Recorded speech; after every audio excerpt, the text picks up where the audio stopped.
Sa 5 sangkap, kung paano tayo makakagawa ng isang napakasarap na timpla ng fried chicken.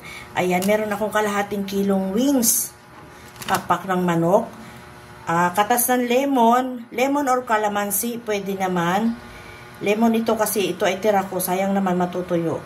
Ayan, katas ng lemon, patis, pamintang durog, bawang, at seasoning. Ayan, timplahin natin yan.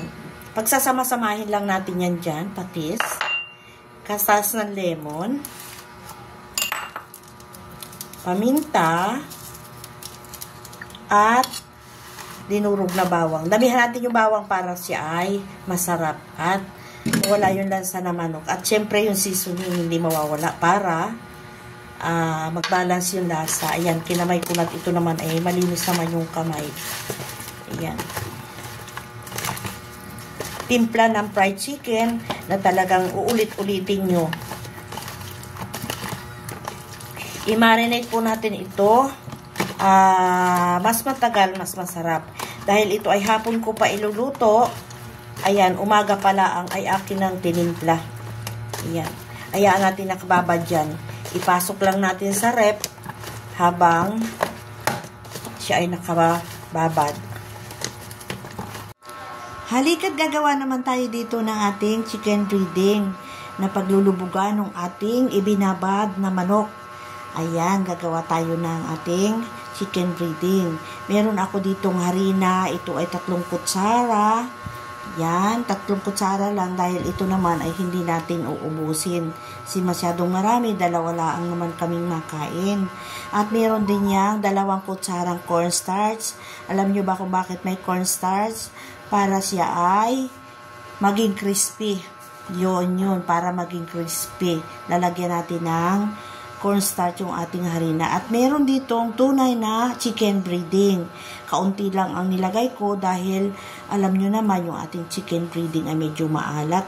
At nilagyan ko rin siya ng seasoning. Ayan, pag halo-haloin lang natin yan, sama-samahin lang natin yan para diyan natin ilulublob yung ating binabad na manok.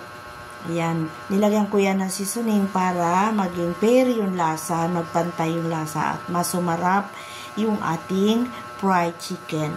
Ayan, ilagay natin isa-isa yan dyan at ilubog natin bago natin siya iprito.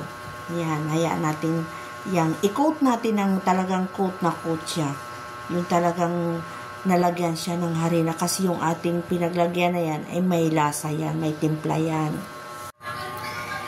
At dito nga mga nanay ay mainit na yung aking mantika kaya maglalagay na tayo ng ating manok.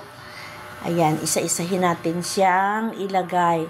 Dapat dyan ay medyo madami yung ating mantika para nakalubog yung ating manok sa mantika at para pantay din yung pagkakaluto ng ating manok. Hindi siya masusunog sa labas at hilaw ang loob. Kumbaga, luto sa loob, luto din sa labas. Ayan. At alalay din ang apoy. Huwag nating lakasan yung apoy. Kapag ganyang kumulo na siya at medyo namula-mula na siya, hinahinaan na lang natin yung apoy. Kumbaga, para maluto siya ng maayos. At sa puntong ito'y malapit na nating hanguin ang ating fried chicken. Ayan, nangangamoy-ngamoy na at talaga namang napakasarap ng amoy pa lang. Ayan, at dito nga ay luto na at hinango ko na nga ang aking fried chicken na napakasarap at napakalinamnam. Gusto mo bang matikman? Sundan mo kung ano ang ginawa ko. Thank you for watching.